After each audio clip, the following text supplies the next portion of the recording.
Good morning. Welcome to Hack Studios. RT Bear here. I am almost 40 years into this wacky business we know and love called comic books, and working mainly for Marvel and DC. Did a little stint over at Image Comics where I did a couple of creator-owned books. One of them was this book right here.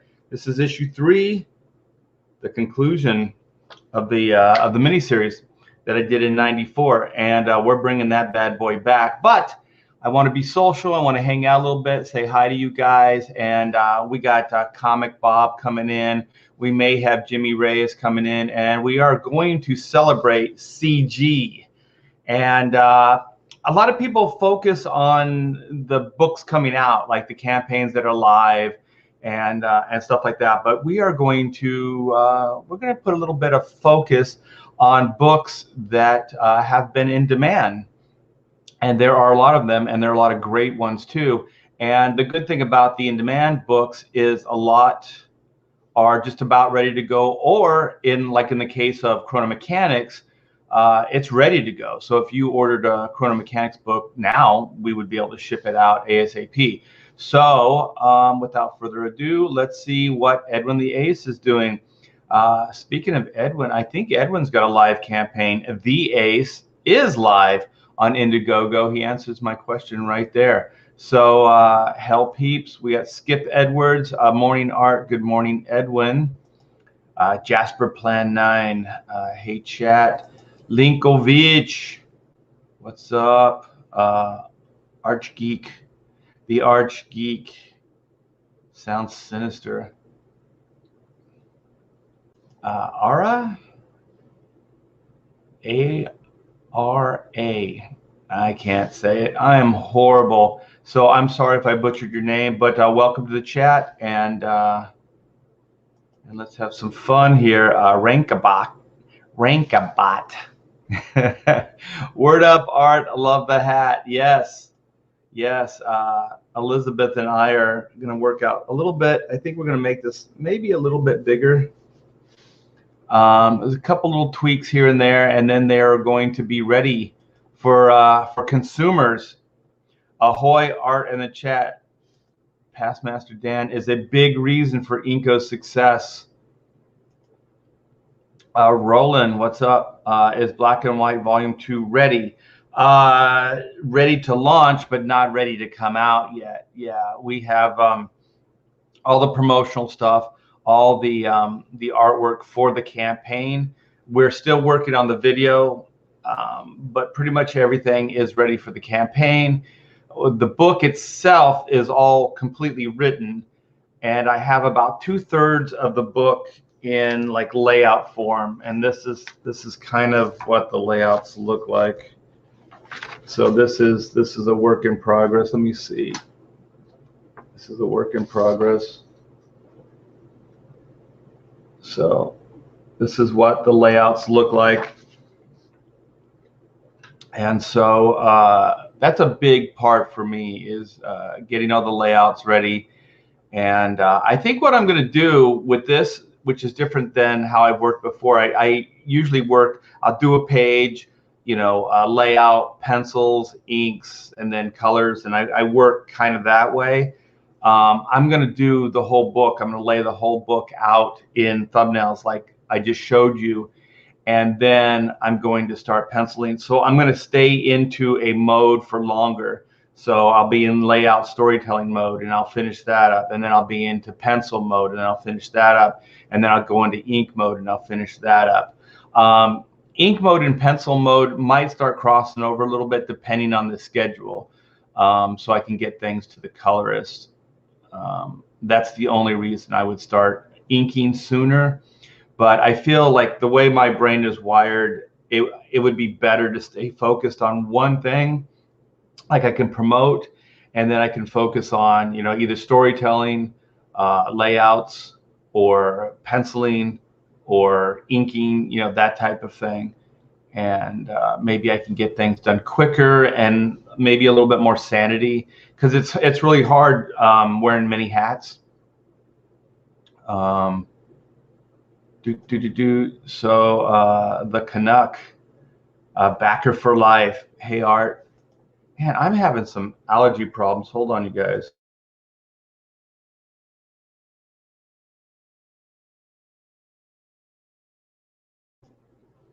Oh man, I'm sorry. Sneezing fit there.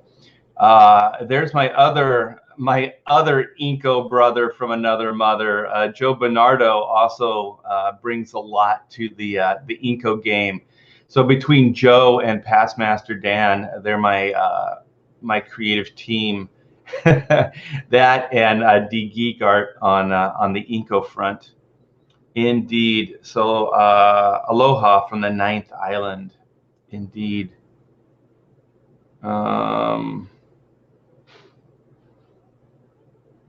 Oh, we got Drop Dead in the chat. What's up, mate? My friend, Title 10. Yeah. Finally catch. I was gonna say I haven't seen you in a while. Finally catching alive. Hecka, yeah. Heckin' yeah. Thanks to an easy work in school. How's Texas treating everyone? What is that? Tejas? Treating everyone, Mr. Thunder. I don't know. I don't know who those people are. You guys are just having a good time hanging out here. Let me catch up, and then I got Comic Book Bob, which I should send a link soon. And oh, Samuel Santos from Portugal. Hey man, what's up? All right, well let's do this. Wait, I didn't say hi to Neon Todd. Hey, Neon Todd, what's up? Cool. I would love to see a whole video or stream about your comic making process. I want to do more of that. It's weird because the lighting in here is so bizarre, and the way the light bounces off of the artwork. So I had been setting up a rig overhead here. My drawing board's over here. So I don't know if you can see it. Let's see.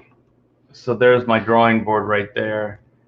And so I would set the camera overhead, and then I could draw. But it's so weird the way the light bounces back at the camera.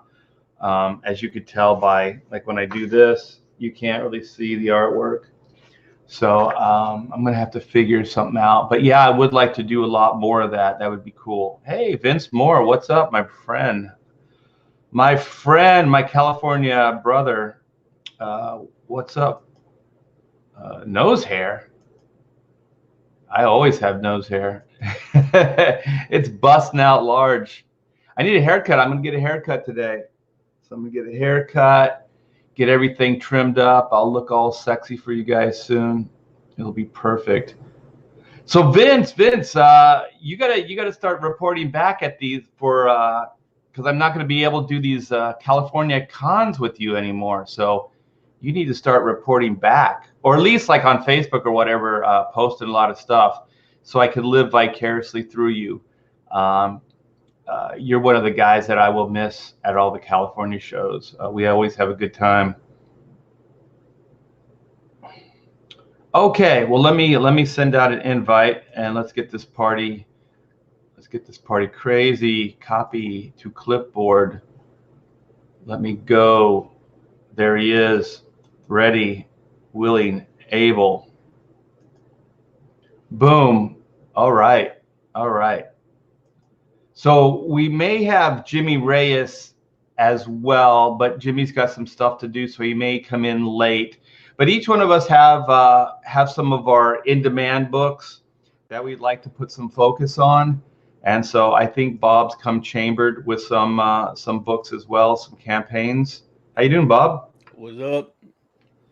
You got a dead body on your couch. Yeah, that's my anatomical reference. How did you round your screen? That's weird. I'm running it through OBS. Oh, okay. So OBS does that. Just no, it's just I'm just using a mask. So you're wearing a mask? Not anymore. Not anymore. I'm out. I'm busting out large. So do you got some stuff ready to go? I got a couple. You want to take the lead? Sure. Let me go ahead and share this out here. Hang on, give me a second. Well, first, what have you been up to, man? It's been about a week, I guess.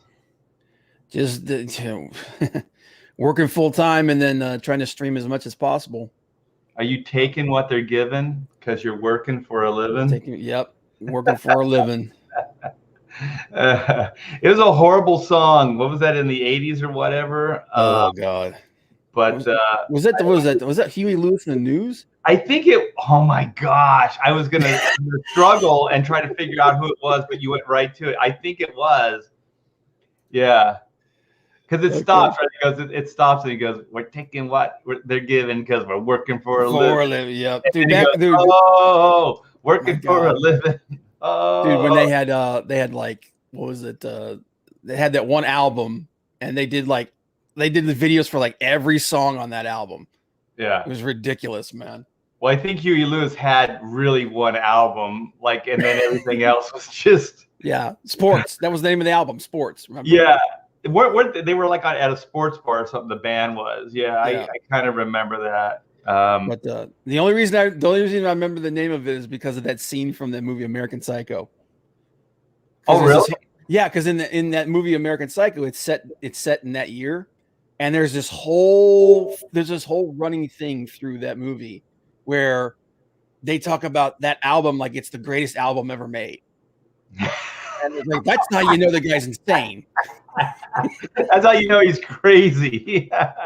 But yeah, dude, it's like there's like this whole montage where he's like playing it. Like he's got this guy at his apartment, and the guys they're drunk because he's gonna kill the guy, and he's got like plastic laid out all on the floor and on the furniture and everything, and he's like puts the album on, and he's like critiquing this album, and he's just doing this weird dance as he's doing it, and as he's doing it, he's like putting on a raincoat. And the guy's like, dude, he's like, do you have a raincoat on? And he goes, yes, Tom, I do. It's like it's gonna get messy. He got this brand new axe that's hidden behind the guy. It's like the whole time he's talking about this, he's planning to kill this dude, and he's just talking about this friggin' album, this Huey Lewis album. Okay, I got a question for you. This is the question of the day. Was Huey Lewis worthy to be in Back to the Future 1? Dude, that one song became a pretty big deal for that year. But the question is, did it become a big deal because it was good, or did it become a big deal because it was part of that movie? Yeah, he did the theme song, and then he's in the movie, right? He's like one of the judges at the school when Marty comes in with the guitar, right? So he's in the movie as well. Yeah, I think so. And then he did that song Back in Time, which was Huey Lewis, man. I mean, what can you say? Huey Lewis is Huey Lewis. At least he's true to his brand. Yeah, I tell you what, man, that dude struck while the iron was hot. Oh yeah, they put out a lot of stuff. They did a lot of touring too. I remember some of their videos were actually pretty pretty groundbreaking for the time. Like they did a lot of makeup effects and stuff in some of them. I always thought like Huey Lewis sounded like one of the DuckTales characters, like the nephews to Donald. It's Huey Lewis McDuck. What was the one video? The one I'm thinking of is like he actually they made him up like Frankenstein. Was that one of the videos? Yeah, it's one of the videos. Like the really, really good makeup, like did him up as Frankenstein, and then like something happens and he turns back into himself at the end, and then like the bride of Frankenstein just starts screaming. She's like, no. Huey Lewis was one of those weird anomalies. Like there was nothing cool about him, but yet he became like the coolest guy for about 15 minutes. Yeah, dude, he was like somebody's dad. Yeah, he was like, you know what he was like, even though he wasn't that old, he did seem like he was very fatherly. like there was probably a bunch of Huey Lewis kids like just roaming around the complex. Dude, Rankabot is like going off. He's like, come on, Power of Love is a great song. It's a classic 80s song. And he's like throwing all the other ones like, I want a new drug and stuff. Dude, the only reason I remember I Want a New Drug is because Weird Al Yankovic did a parody of it called I Want a New Duck. Well, there you go. Huey Lewis, the whole duck connection comes full circle here. That's funny. Wait, what is this? Jasper9 says Huey Lewis was supposed to do the Ghostbusters theme, but declined due to touring or another movie, maybe Back to the Future. Well, I don't know, man. That Who You Gonna Call song, that is way better than Back in Time. That's all it does is go, who you gonna call? Ghostbusters. Like that's the whole song. But it's genius. It's freaking genius. Oh yeah. I'm gonna stand by that. Okay, we're gonna rank those. Okay, Bob, what do you rank in? Okay, Huey Lewis, Back in Time, or Ghostbusters. What was his name, the Ghostbusters guy? I'm looking it up right now. Somebody in the chat will know. He was definitely a one-hit wonder, that guy. Ray Park Jr. Ray Parker Jr., yeah. Yeah, Ray Parker Jr. Dude, probably Ghostbusters, man. It has to be, right? That like, like you ask anybody, like, what was the song from Back to the Future? They'd be like, what? Yeah. Today, but you say Ghostbusters, they're like, oh yeah, and they'll just start singing it. They may not know who the guy is, and we didn't either, but Ray Parker was a plagiarist. Oh well, he did a good job. he did a good job on that one song. Well, you know what? He did play with some kids. Isn't that like what they call like plagiarists, where they molest children? Isn't that? No, Art. You weirdo. So he was like Michael Jackson. So he had like a scaled down Neverland Ranch. It was like a bargain park. It's just some boxes that he painted up. He would dress like a clown. Wow. He could do some juggling. Ray Parker Jr. Was a master juggler. He ripped off the song. I don't care. It's better. It's a better song. Yeah, he ripped off a better song than Huey Lewis did. Yeah. 1.21 gigawatts. Hell yeah. Okay, wait. Michael Jackson jokes are the best jokes. Jeez. They write themselves, don't they? Hey, Jimmy made it. Is this where I sign up for AARP? Yeah. This is the line right here? No. We're talking I forgot to take my vitamins this morning. We're talking about people who plagiarize, and basically we figured out plagiarization is like molestation. That's like when you go out when you diddle somebody else's. You molested my career. Yeah. You diddled my lyrics. Jimmy's right on cue because as soon as these streams go into the darkness, Jimmy shows up. pulls him out with his dad humor. It's like Beetlejuice, man. I'm like, somebody's making naughty jokes. I like past master Dan. He says, "If you're gonna steal, make it count." The Red Skull. Everything is a quote from the Red Skull now. Oh yeah. That stupid crap in what was it, Ta-Nehisi Coates? You know what? I want to watch Back to the Future now. Just the sheer mention of Doc Brown and Marty. Yeah. That's like nostalgia right there, dude. Man. And then that ties into Chrono Mechanics, man. There you go. Yeah. So the name Chrono Mechanics probably explains it all. But I was just thinking about it the other day. Chrono Mechanics. So are these like mechanics that fix time machines? Like that's their job, repairman? Yeah, they're time repairmen. So Chrono is time. And so in this story, time is literally a big machine. It's a nuts and bolts cosmic clockwork machine that regulates all time and timelines. And it was built in the very fabric of the universe at its inception. So it's literally a big machine. So there's a company called Chrono Incorporated that's entrusted in repairing the big machine.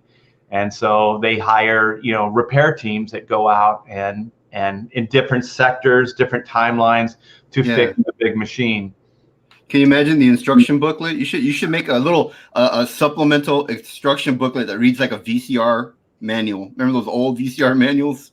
Yeah, I thought about I wrote a novel, an actual novel, And one of the things that we were brainstorming with the publisher was that it would look like a manual, like a repair manual. Like that would be the cover of the book. Yeah. So I was thinking, like, Hitchhiker's Guide to the Galaxy, how it's a book and they always refer back to it. Yeah. So you could do something like that. So it could be part of the marketing and the branding where you could have a manual. That would be awesome, though, like an instruction manual that, and then you got to have that Chinese to English translation where the English is kind of broken up when you read it. Yeah, just to complicate things further. Yeah. Yeah. Like the manual wouldn't be hard enough to create. Yeah. Dude, you gotta are you gonna do another book in Chrono Mechanics? Yeah, I have a story planned. It's going to be on the. You've heard of the 7 wonders of the world? Well, the story is going to have the 8th wonder of the world in it. Yeah. Cool. You gotta have like a just like an homage, man. You gotta have a panel where in the back you see the DeLorean flying by or something. Just for like us. You gotta get the Chrono Mechanics underneath it, doing an oil change on it. Little Doctor Who phone box spinning off in the background. Well, what would be cool is if Doc Brown actually has like on his phone, he has the direct line to Chrono Incorporated. So whenever he needs some work done on the DeLorean. Oh, dude, here's go. In the background, you got a panel where the DeLorean is being impounded by the Chrono Mechanics, and he's like arguing with him, and Marty's just sitting there, just like, "Where are we, man?"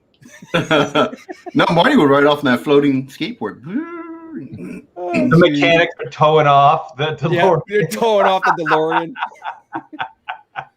That would be hilarious. Okay, well, what we're going to do here is we're going to put some focus on CG. So for today, for this hour or so, I am TCG Bear. So we are going to focus on some of the CG, cool CG books that are in demand right now. So I think we're going to start with Bob, and then do you have some stuff prepared, Jimmy, or do you need some time?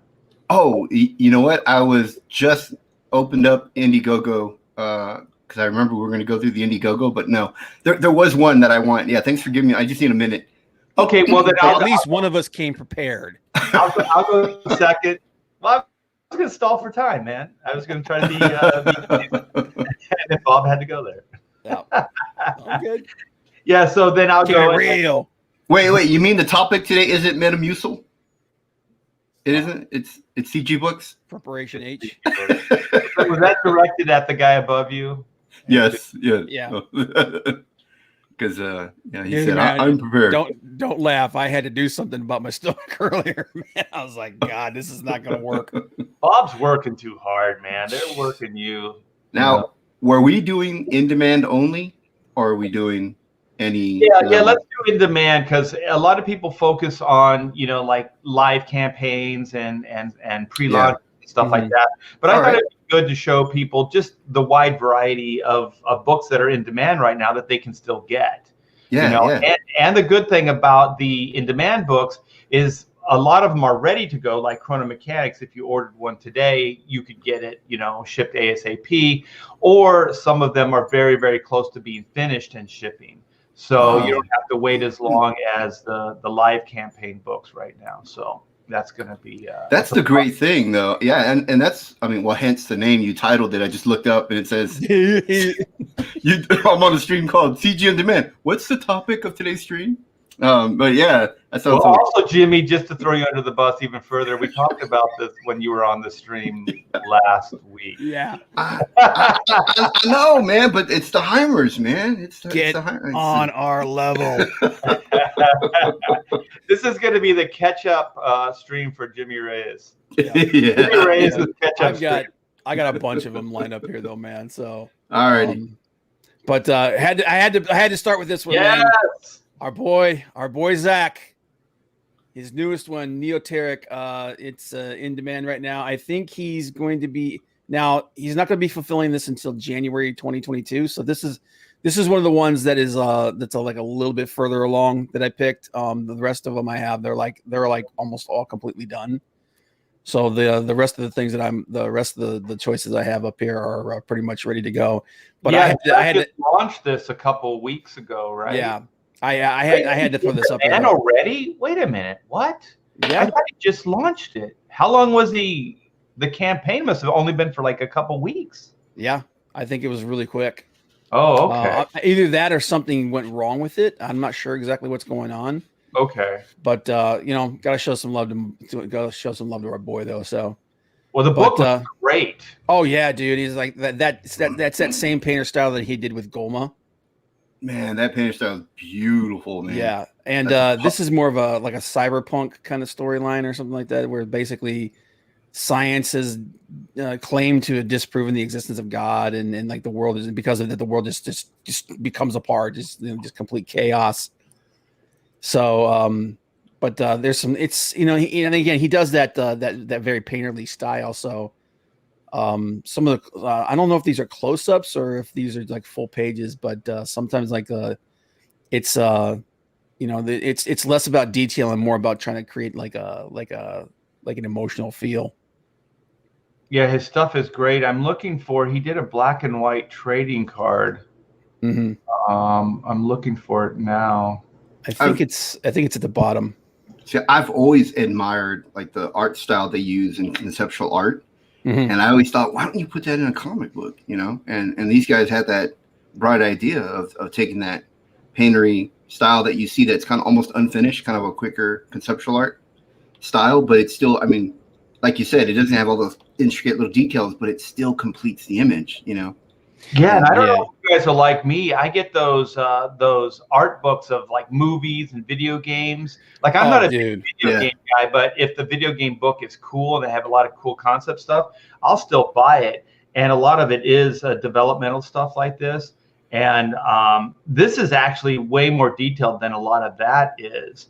Mm-hmm. But it is reminiscent of kind of more concept art. Mm-hmm. But I mean, if you think about somebody like Bill Sienkiewicz and stuff like that, that stuff's real sketchy looking too. Mm-hmm. So this is there's a lot more work, that Zach puts in on these pages than even Bill Sienkiewicz. And I'm not putting, casting, a shade on Bill, because he does great work, but this stuff is way more complete. Yeah, and like I said, like with the style that he goes through, like he uses color, and he uses color theory really well to kind of like convey the feel.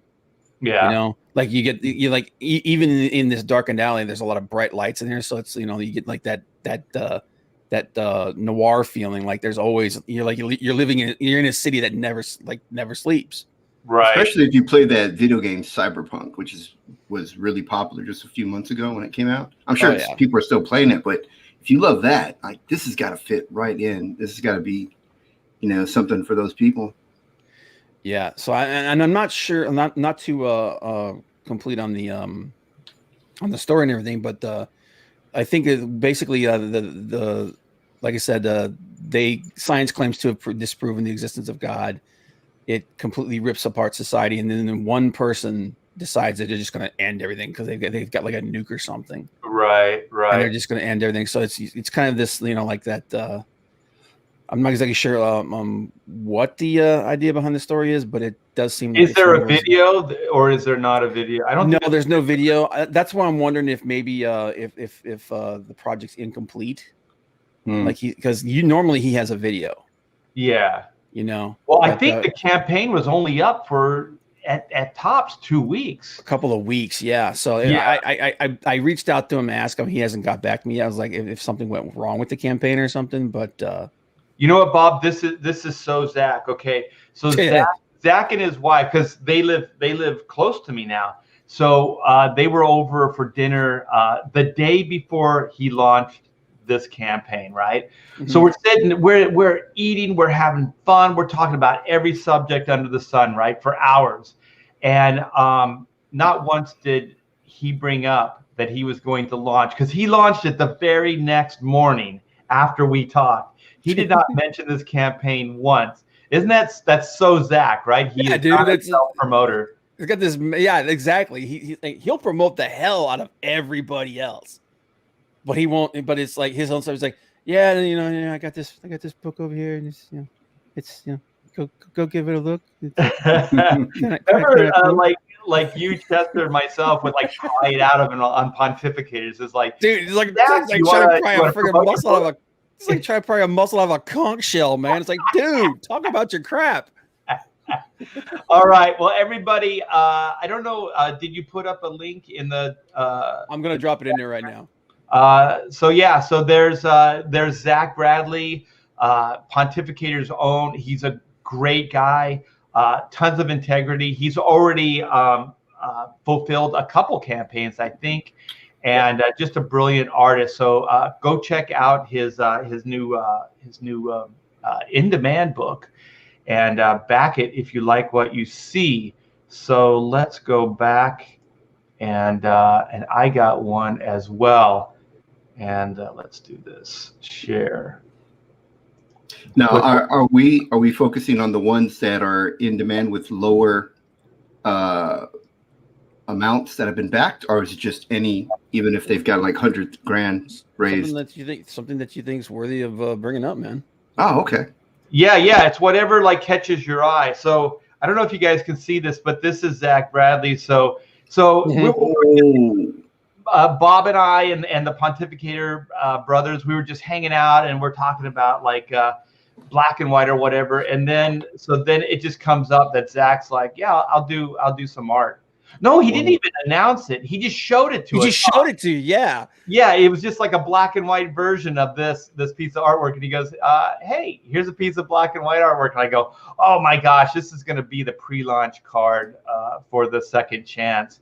And so he finished it up, sent it out. I did this little graphic around it for the 25th anniversary. And yeah, he's so freaking good, man. He's just he's a very self-deprecating person. I love the way he paints the nose, kind of like they've been blowing their nose a little bit, but yeah, almost like they have like the drinking. They got like the ruddiness. Yeah. No, but it's awesome. I love his style, man. This guy is so amazing with that. He's a good guy too. It's so cool that like even when you blow it up, it almost looks better. Well, it does. Like you just zoom in on her face. Man, wow. And just make that a card. Yeah, you can see all the strokes, like the brush strokes and everything. And like when you pull it back, it looks tight. Yeah. But then when it's up close, yeah, you can see that it's just really a series of computer brush strokes. Yeah, that just make up, a figure. I don't know how he does it. It's like those. Remember those mosaics that would be in the mall when you'd walk by, and it looks like a photograph. But when you go up close, it's a bunch of little tiny photographs that made up one big. Yeah, it's kind of what this is. That's funny. Yeah, it's exactly what that looks like. Yeah. So very cool. So Bob brought that up. I'm going to screen share, and I am going to focus on the next campaign, which is the Lucent. So this is my buddy Michael Bancroft. Not that he really needs help, but you know what? He does some nice things for me. So this is me paying it back. So this is the Lucent Waking Dream graphic novel. When dreams and reality collide, a young woman is thrust into the middle of an ancient conflict. Dun dun dun. So here we go. Here's the video. This should say it all.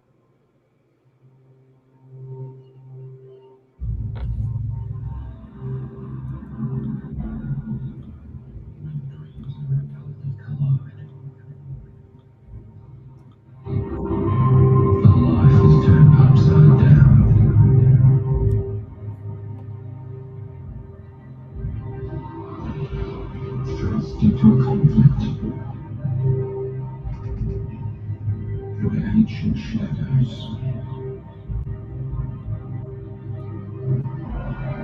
through secret wars,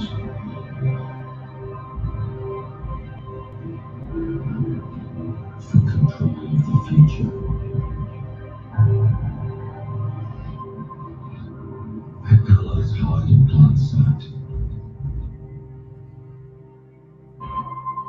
But so do her enemies.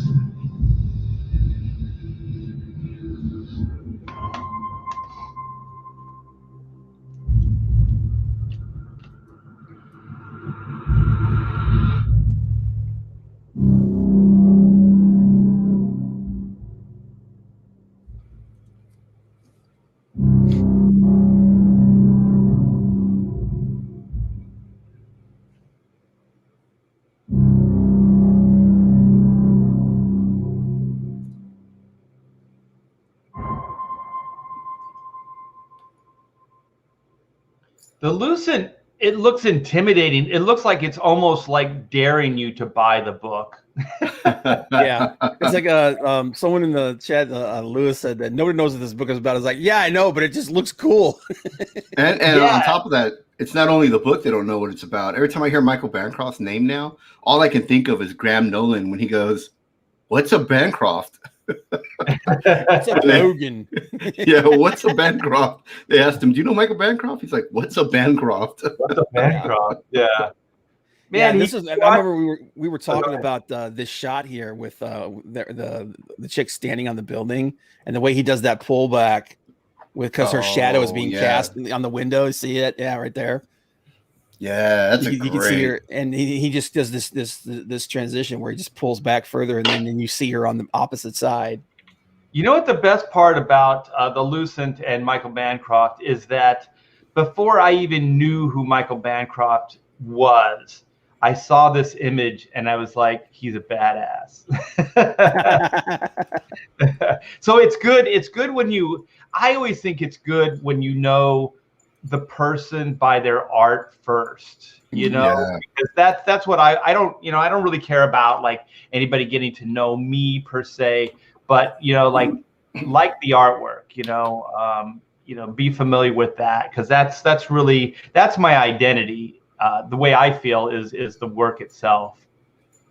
Yeah, and that's actually how I got to know you, was back in the 90s. I started studying everybody, and after a while you can spot people by their line work or their style, and you definitely have you could tell it's Art T. Bear, right away.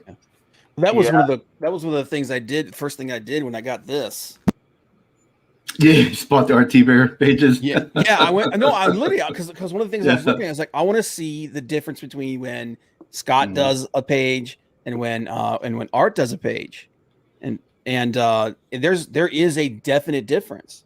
Yeah, you know what I mean. Like you can go through and you can, and not in a bad way. I mean, not in a bad way. It's just cool the way there's a difference in the interpretation of the line. Yeah, I thought what was cool in that is the double page rogue shot in the book that I inked up, and I was like, oh man, they actually put that in there. I was so flattered. Thank you, Jim Lee and Scott Dunbeer, for putting the focus on that, because that is like actual size. Well, it's close to actual size. I don't know. Is the book 11 by 17? I think it's actually bigger. A little bit bigger. Okay, so yeah, that's actual size.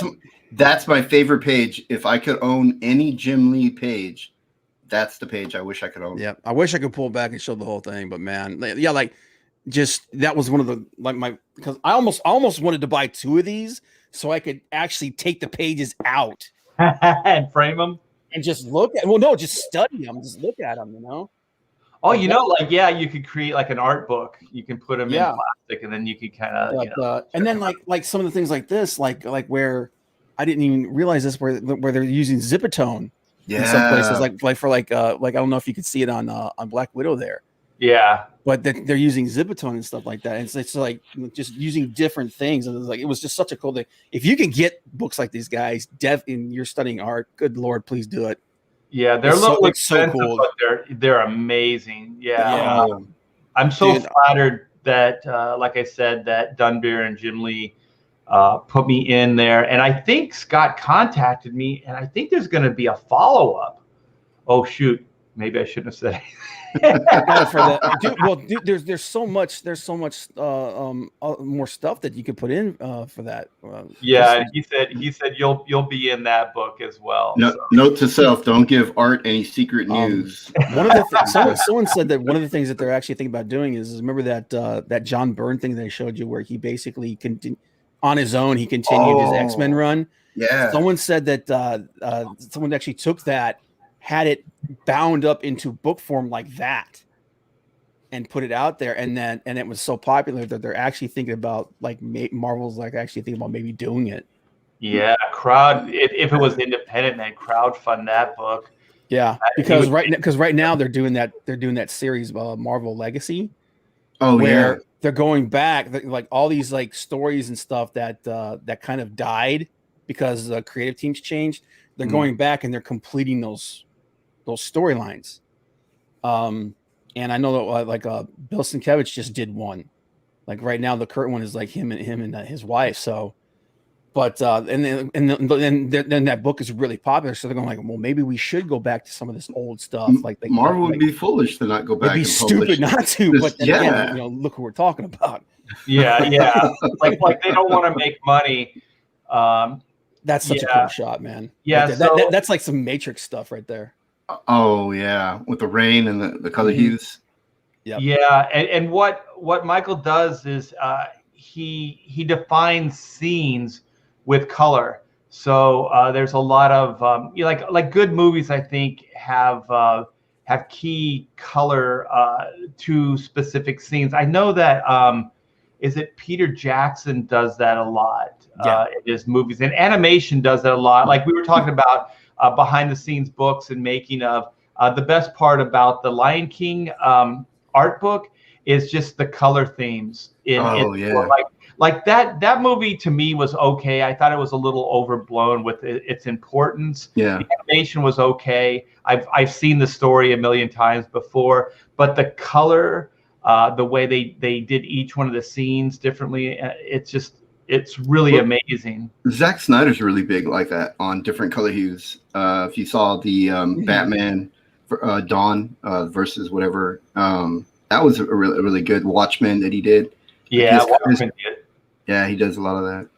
Yeah, so you can see the different lighting here in this scene, and then he actually showed me in that page before. He showed me at one point. He put in posters in the background of actual like things.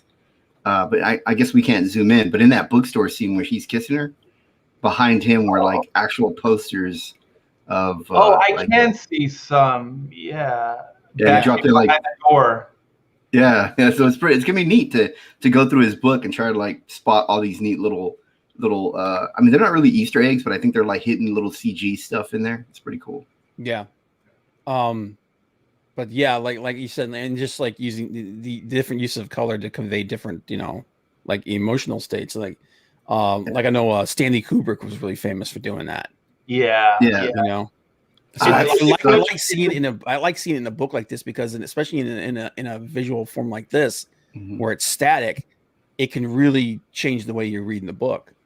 Yeah, it's a good storytelling cue, so you know that you're in a different location, you're in a different place, especially if you're bopping back and forth on the same page to different locations.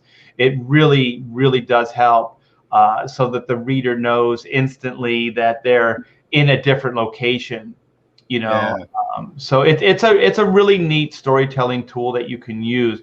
So anyways, Michael Bancroft, The Lucent, no one knows what the book is about. I guess it's about dreams. Michael doesn't even know what the book's about. I'm just making this stuff up as I go along, guys. But you know what? It deserves a look. And if you guys like what you see, back it today. It looks fantastic. So the artwork alone and just the teaser is good. So go check that out. So so we should be ready for Jimmy's. Is this yours, Jimmy? Yeah. The question is, Jimmy ready for Jimmy's? You're up short, Jack. Yeah, yeah. Jason, I don't know if you guys know him. He's a really nice guy. I was on a stream yesterday on John Malin's channel, and Jason was there. And as soon as he comes into the stream, John Malin lets him in. Jason lets out the biggest burp. And we're like, right into the microphone, we're like, hey, man, this is a classy channel, So where the hell you been? You're amongst gentlemen. No, but so this one here, Absolute, this is the second book that closed out a story arc. So if you guys got the first one, you definitely want to come back and get the second one. If you didn't get the second one, there is an opportunity to get the combo. So you can come in and get, I believe in here somewhere, he's got book one. I saw book one in here. And the featured perk is no, that's two different covers, I think. Oh, it's two different covers. Yeah, that's two different covers. It was further down, I think. Absolute 1 + 2. So it's only $45 for that. There you go. To get that. And nowadays, man, on Instagram. Indiegogo. Ballsy of him to go black and white too. Dude, I know, but you know what? I love his style. I don't think it would work in color. Like I think black and white's the way to go, And I don't know if you guys remember what is that comic book that came out? It was an indie comic book. Nowadays, I mean, I guess it's kind of mainstream now, but it was that little girl Emily, and she had was it the little dead girl? I think Emily the little dead girl. I think Emily Strange. Emily, okay, like the kids book. Yeah, very very bold graphic. Look, yeah. And so Jason's style like really reminds me of that. Like especially like Jason's stuff is the line work is very visceral and very kinetic. So sometimes when you put color over it, you can kind of neuter that energy. You know what I mean? Like you have to be really careful and find a good colorist that can not take away, I guess, what you're bringing. And so there's a great energy to this line work. Yeah, I love how you threw in neutered into that sentence, and none of us. Everybody just kind of you can neuter the energy or castrate the energy. I think we should. You can castrate it just right at the ball line. Yeah, but this is a new villain that he's bringing in, dude, and the way I just loved like he made him hunchback in this panel, one eye like really open. I mean, he just gave him character, and we probably shouldn't show this stuff too much because Tim Burton's going to come over and claim he created it, like Nightmare Before Christmas. They called it Tim Burton's Nightmare Before Christmas, but apparently, if you watch the documentary, he wasn't even there. He produced it. He produced it, yeah, but they call it his thing. Well, they had to rebrand it. They had to take it away from, because wasn't that one of those movies that I think Disney didn't even put their name on it, so it was Touchstone or something at the beginning. Yeah, and then it blew up, and they're like, oh well, we're gonna lay claim to this. Yeah, they're like, oh wait, no, the whole time it's been us. You know, now that it's But this actually, the art for this book, man, it reminds me of. Remember, we just had John Celestri on this last Sunday over on the open mic over at Page One Comics, and he's an old school animator. He's a guy. He did a lot of that underground animation style. Dragon's Lair, Star Wars, holiday special. He worked on those, but he also did he was like into like the underground scene, like Fritz the Cat and Coonskin and stuff like that. The fabulous Freak Brothers. Yeah. So this art style kind of reminds me of that.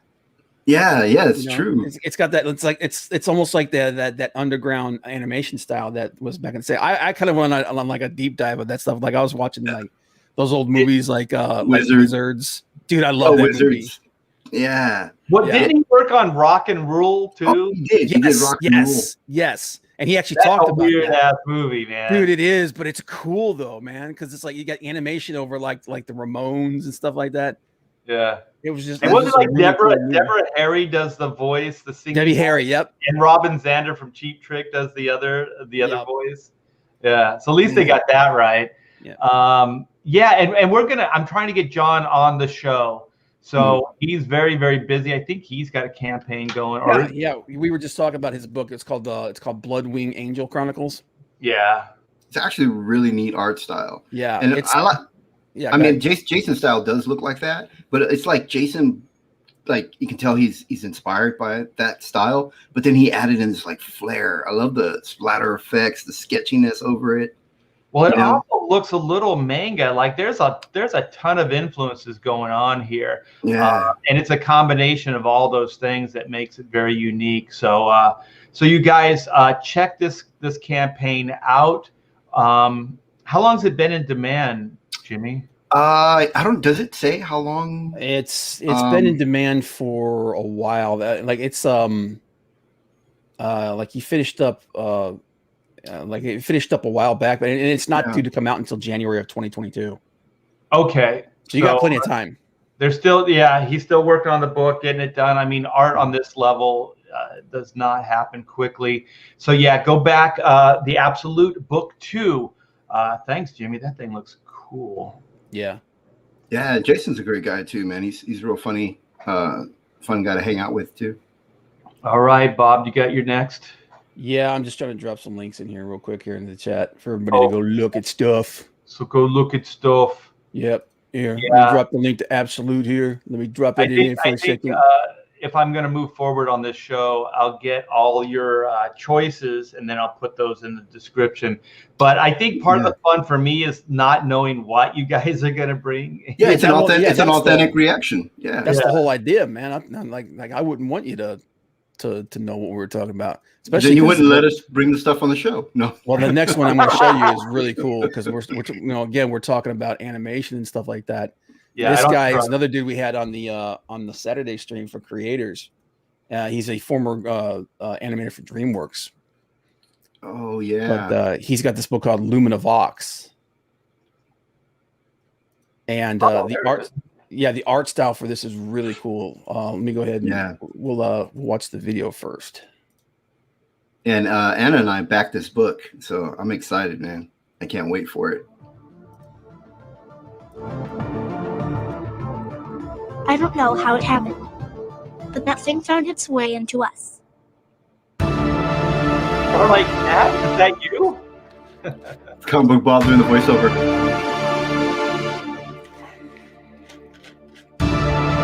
It took everything from me. I'm not sure how, but I'm gonna take it back.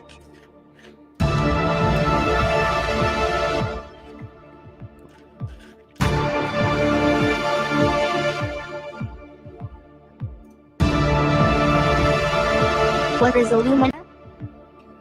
If you want to know, find out by backing. Only on Indiegogo. Man, that's more cryptic than Michael Lucid, Bancroft. more lucid than the lucid.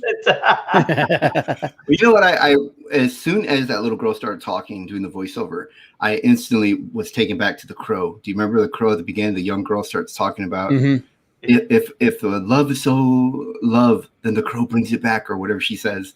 Yeah. That's exactly what it reminded me of. And what did we learn from that movie, Jimmy? That it can't rain all the time. And yet it's raining in the lucid.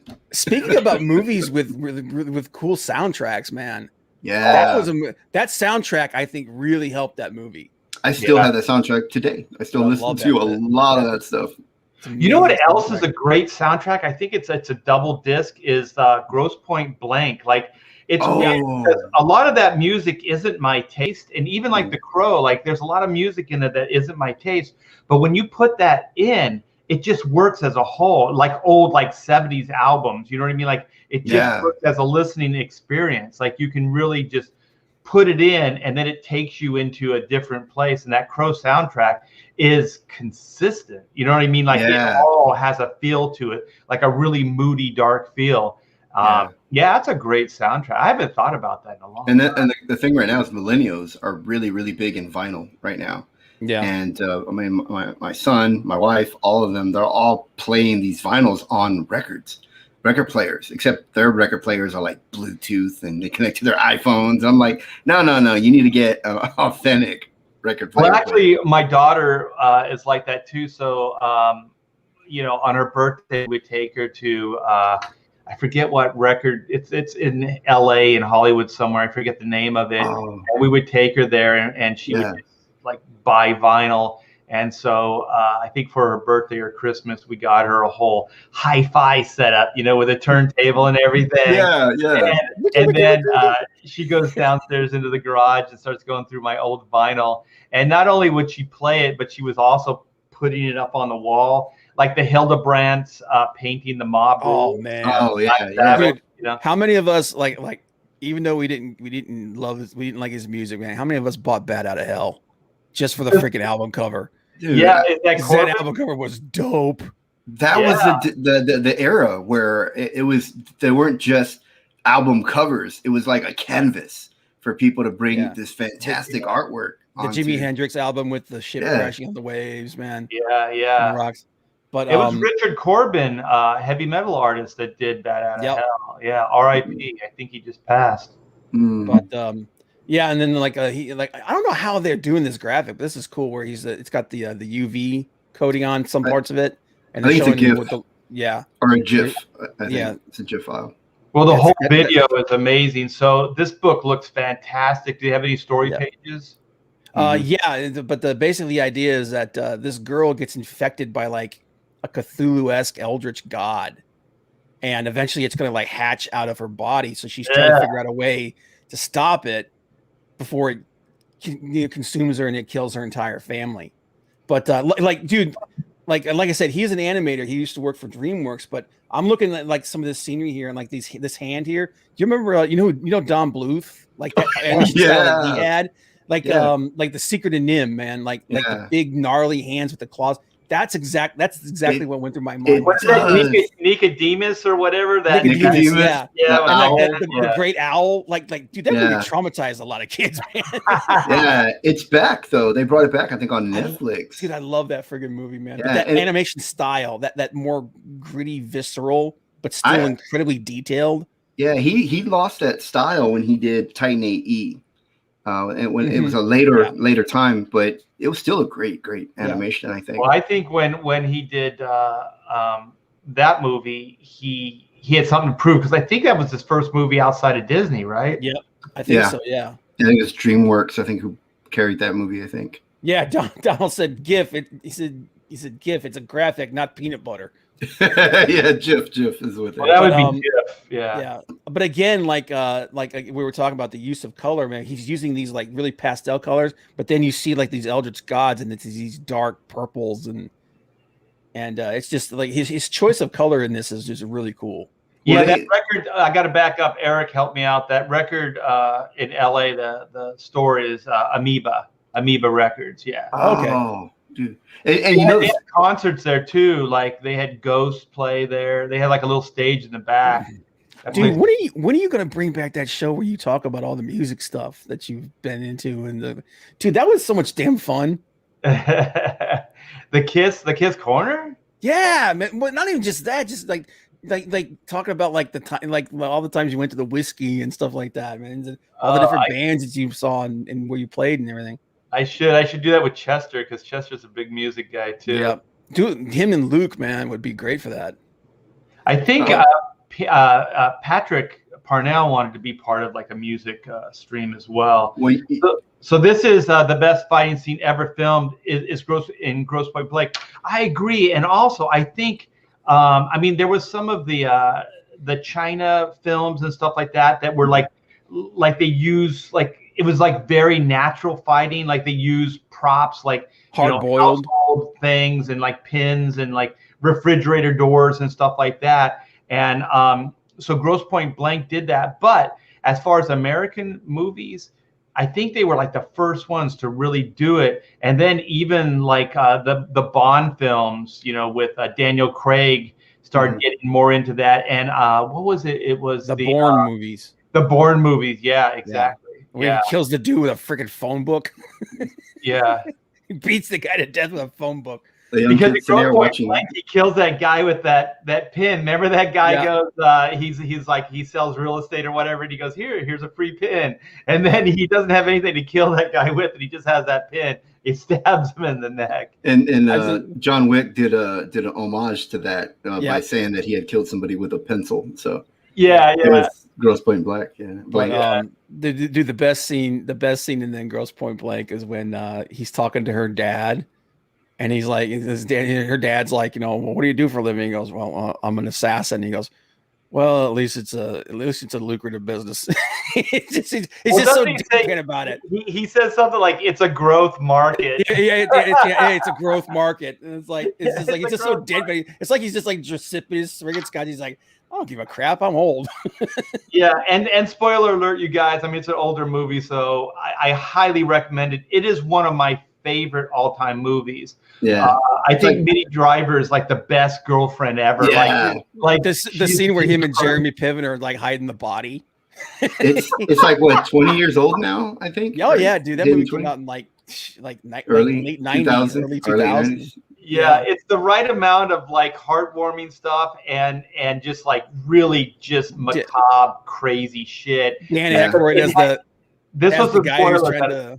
Oh, I'm sorry. This is the spoiler I was setting up. Is that when you find out the target is the father, you're like, it's one of the best reveals. I'm like, holy shit, because they don't tell you right away. They just like finally the character I forget the actor's name, John Cusack, is looking at his orders, his assassin orders, and he takes it out of the envelope, and then he just goes, F me or holy shit. And then they cut to the dad like just driving or whatever, and then that character Grocer, which is the Don, what's the actor's name? The Dan Aykroyd. Dan Aykroyd, he's absolutely insane in this movie. He's the guy that's trying to get all the hitmen to form a union. Yeah, union. Yeah, it's like popcorn, and so and he's like so, and then they're like talking about the union. He's like, you just joined the union. Yeah. He goes, are there going to be meetings? Of course, no meetings. No meetings. And they start shooting at each other. Yeah, exactly. Yeah, it's a great movie. We're not doing it justice because it's just so. Kate brought up the movie They Live. That fight scene between Roddy Piper and Keith David, man. Oh shit! Dude, that fight scene was legendary, man. Like they even recreated it on South Park. That movie's insane. I only remember bits and pieces. I don't even think it has a plot. Like that movie is crazy. Okay, we should stay focused. This is Well, this artwork that I've been staring at for the whole 20 minutes we got derailed. Go back up, Bob, to that one panel page. This looks like the handbook the CDC would hand out for the vid. Like how does Corona happen? You stick your hand in the muck and it just grabs a hold of you. Once again, your manual idea, Jimmy. Yeah. But no, again, just like because I'm a huge Lovecraft fan, man, and you just start to talk about eldritch gods and stuff like that, you've got me hooked. But again, just his choice of like the color palette and like right here, like these are like stills from an animation. Mm-hmm. And then just this idea of like this eldritch god is trying to take over, is just going to use this little girl to kill the universe. It just sounds like a cool idea, but again, like his art style is really unique. The color palette he chose is really interesting, and it just sounds like a cool book. And he's done a lot of books, and he's offering to give you, like, you can get a bunch of these other books. Yeah, like right down, and then down here, and these are big books too. Like this one's 160 pages. Wow. He says like they're small, like a CD size, or maybe a little smaller than the average manga, but they're huge. You can kill a man with them. And again, you look at the art style. Like each book is like a little bit different. Like this one, let me see if I can zoom in on this a little bit. Oh, so so we can get a good idea. So this one is a little bit more of the cutesy type stuff, but it's still got some really cool, like that T-Rex in the back there. He says, this cutesy style stuff. Secretly, he's ordered a few of them, so he's the one. But and then down here, this is more of like you've seen like some of those French animations. Yes, those French films, like this one looks a little like. But again, 90 pages for this one. Yeah. This one, which is about like it's like a Mad Max kind of a book. Yeah. The thing is, when you draw like in this style, and then you handle subject matter that's edgier, there is like this cool dichotomy between the two that is fascinating. It becomes very interesting because it's like two things that shouldn't be together. You know what I mean? Yeah. And when it's done well like this, it really has impact. Well, I think because in America we've been conditioned that this art style is for children content and not for adult content. But I asked him that question when he was on. I said, "Hey, is any of this appropriate for an 8-year-old?" And I think he said, what was it, like 13 and older? I think is what his content is. He said this is more for more like a mainstream comic book. Because the story's complex. I think it has a little more things that a younger child may not get and understand, I guess. Yeah, and he's offering Lumina. Is how do you say it? Lumina Vox. Lumina Vox. So you guys go check this out. It looks fantastic. How long has he been in demand? He's been in demand. He just went into demand. Actually, he's got 22 days left. Alive. Oh, that's right. He flipped it over. That's right. Okay. He finished it out, and then he said he wasn't sure if he's going to flip it over or not. That's right. He was. So I guess he decided to do it. So it's got 22 days left. But he said it's pretty much done. Like the For entire you book guys, is, yeah. So it'll kind of work as an in demand. So back it today, and it shouldn't take too long. yeah. You He know, said get your book. it's set to come out in October, and he's like, that date is hard. Like it's set. That date is when it's coming out. Cool. Yeah, it looks great. It looks fantastic. So am I up now? Yes. Yes. Speaking of like animation style, that's just with kind of an edgier bend to it, is Monster MD. Oh yeah. God, I want that book. Yeah. Yeah, Vaughn he's just a great guy. We will probably be working with each other on something very, very soon. And let's play the video so you guys can get, let me turn up the sound.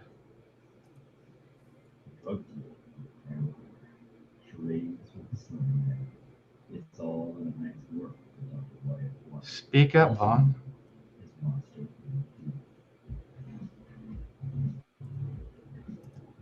Yeah, it's really low on my end. Hi, I'm Vaughn Klaus. I There you recently go. finished work on Mark Fulton's Graveyard Shift Volume 2, and I'm here to share a comic that is going to rock the indie scene with you. Monster MD is a story about Dr. Wyatt Black, a fallen from grace surgeon who's now the underground doctor to the local monsters. Coupled with his invisible surgical assistant Heidi, he gets into hilarious and horrific misadventures in monster mending. Dr. Black wants out of the game, though. He doesn't think he has what it takes to practice cryptoecology. But when Heidi is kidnapped by his worst nightmare, the monster-killing madman that took his arm and ruined his medical career, he must depend on his paranormal patience more than he ever thought possible. Will Dr. Black be able to confront what scares him the most for the very monsters that he wants to give up on? And is Heidi hot or what under that invisibility?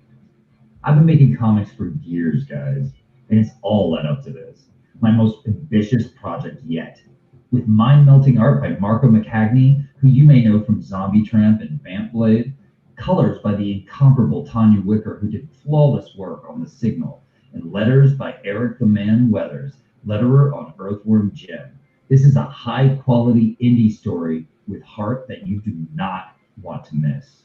Not to mention, it has nearly every monster that you've ever loved from the movies. It has horror movie reference Easter eggs galore hidden throughout the book. A fully self-contained story without cliffhangers, all within 111 pages of action, comedy, horror, complex characters, and more heart than you'd expect. Even people who aren't into monsters tell me this book has everything they love in a comic. So, can I count on your help to bring this monster to life? Evil is definitely gonna need a checkup. Thanks so much for your support, guys. God, Oh, he calls it Rise Again Comics. That's awesome. Yeah. It's like He's right there. It's so amazing. Like out of nowhere, this thing, like as far as writing, penciling, inking, coloring, lettering, this is like a really quality package, you guys. And the best part is, let's go back. I believe it's done. I believe it's shipping now. So Vaughn is shipping these books. He just crossed over the 100,000 mark. He's got 2,000 backers. This is really, really killer, you guys. This is the Comicsgate crowd just really backing a winner here. So come by, check it out. If you like what you see, back a book today. This book looks incredible. Just the concept, the coloring, man, Tanya is just a freaking stud. Look at It's this. awesome. And this is a good example of, like, we've always talked about how great colors can take good art and just take it to another level. Yeah. And bad colors can take great art and just bring it down.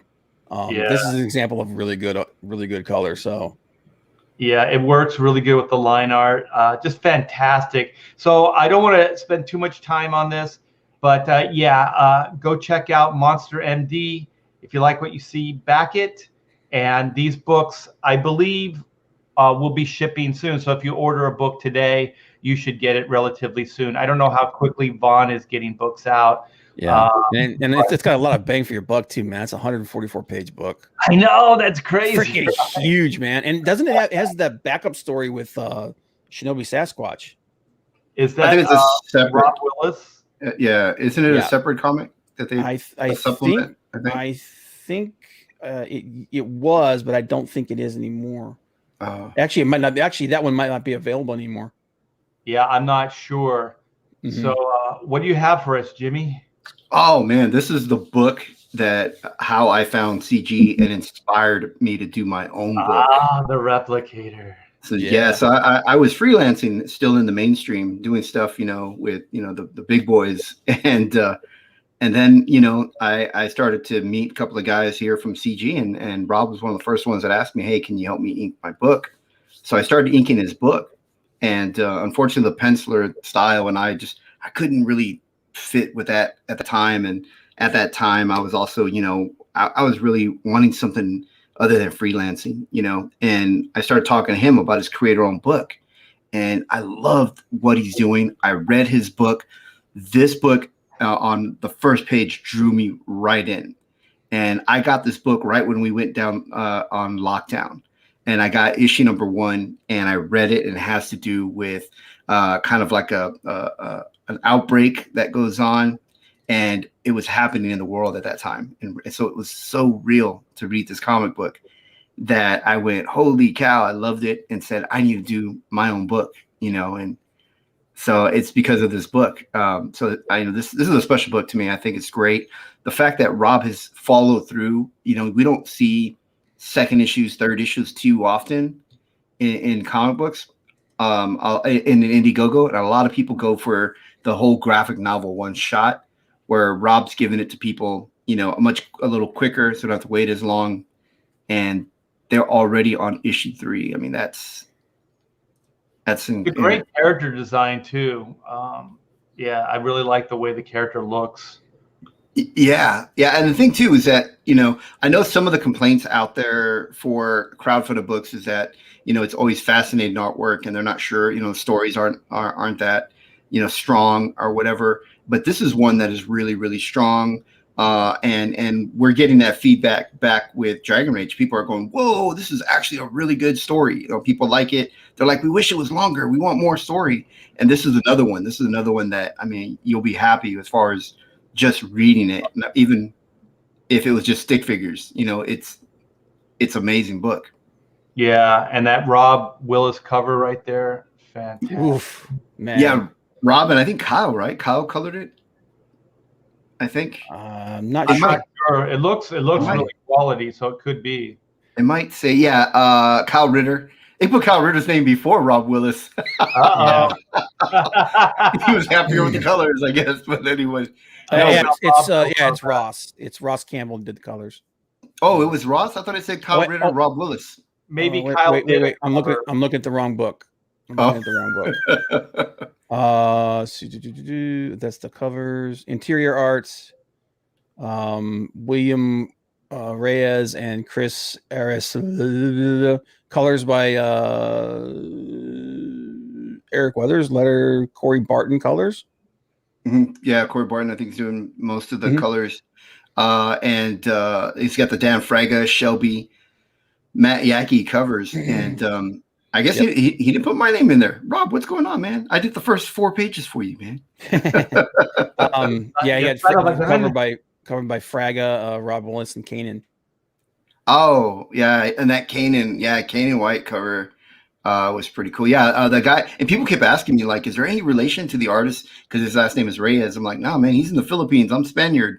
It's we're not all. Yeah, it's a pretty book. The Spanish did like the Filipino people. They liked everybody. We loved everybody. That's what was wrong with the Spanish. We're lovers, man. They got around. yeah, you did.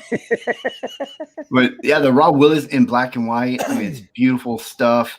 Whoever followed up on inks on this really matched well with this penciler. Because you know this as an inker. People might think that we could just ink anything and anybody, but there's always someone else who can adapt to that style a little better. You know what I mean? Well, that's how you stay relevant. That's how you stay alive. That's how you keep getting new jobs. Is if you can only ink one way, Yeah. and it's very limited. Yeah. No. I mean, like they're like say like there is a particular there's always that artist out there who like you just don't really you ever inked over somebody and go I'm not really liking the way inking this guy. You know what I mean? Well, there's chemistry. Like there's some guys that you just gel with, and there's Yeah. some people that it's like swimming upstream. It's just impossible to get a rhythm and a flow with. And yeah, I've experienced that. The magic does happen, but sad to say, most of it is the upstream because you're just getting a bunch of different artists, and you don't really know if it's going to work or not. So you just do your best. Yeah. Like, I mean, there's of course, and I was trying to, I think that was for me at that time, but this guy, whoever they got inking now is I think great, and it fits the art style really well. And so it's a great looking book. I think it's really good. I know that Rob has fulfilled issues 1 and 2. I don't know when issue 3, it's in demand, but I'm assuming it's already being fulfilled, I guess, or it's, he gave the stats in there when the production was, but I kind of zoomed through that too quick. Yeah, so everybody check out Replicator 3. That's Rob Arnold's new book, and like Jimmy was saying, he has fulfilled in the past, so he's good for it. So I think we should just do what do they call those? Where you just kind of jam out, because I have 2 more campaigns. Lightning round. Yeah, we'll do like a lightning round, and we'll just kind of give people some love, and because I know we should talk about Jimmy's new project, and Black and White is the pre-launch went up yesterday. Yeah, and Chrono Mechanics is in demand as well. So what do you got for us, Bob? This is the lightning round now. Okay, so the first one we'll talk about real quick here. I got a couple of them. Let me get this over here. Yeah, just jam through. Give us 2, and we'll just stay on you, and we'll just do both of them. Okay, so the first one we got here, we got Star Circuit.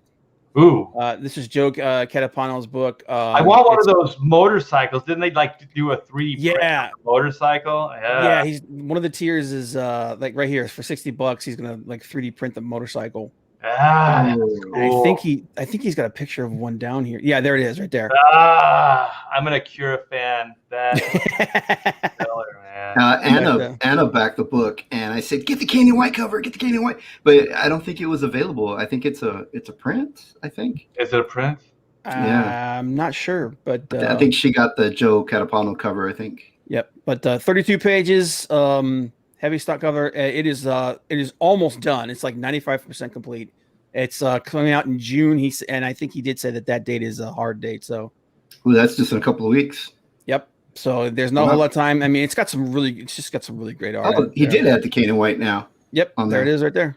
Yeah. But and then there's this is the Canyon White variant right here. And Steve Furcow came back into colors. Yep. Yeah. It's just really, really good looking book. Let me go ahead and kill that one.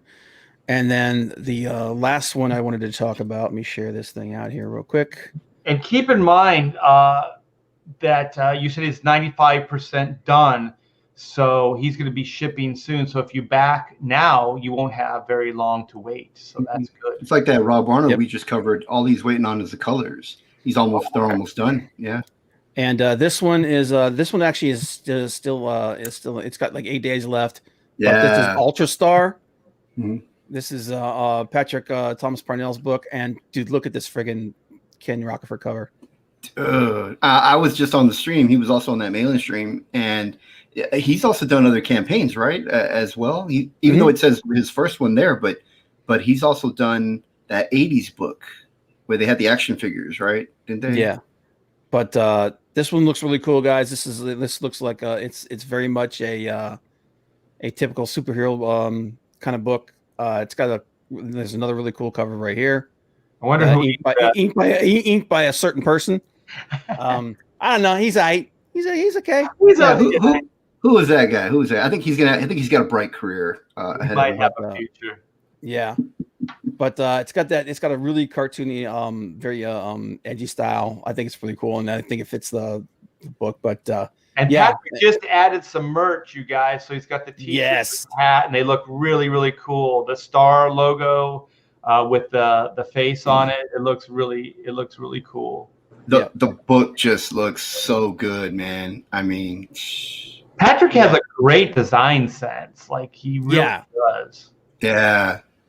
But and then I know that some people were saying like in a lot of CG books are like, where's all the superhero books? There's a lot of these fantasy books, stuff like that. Here you go.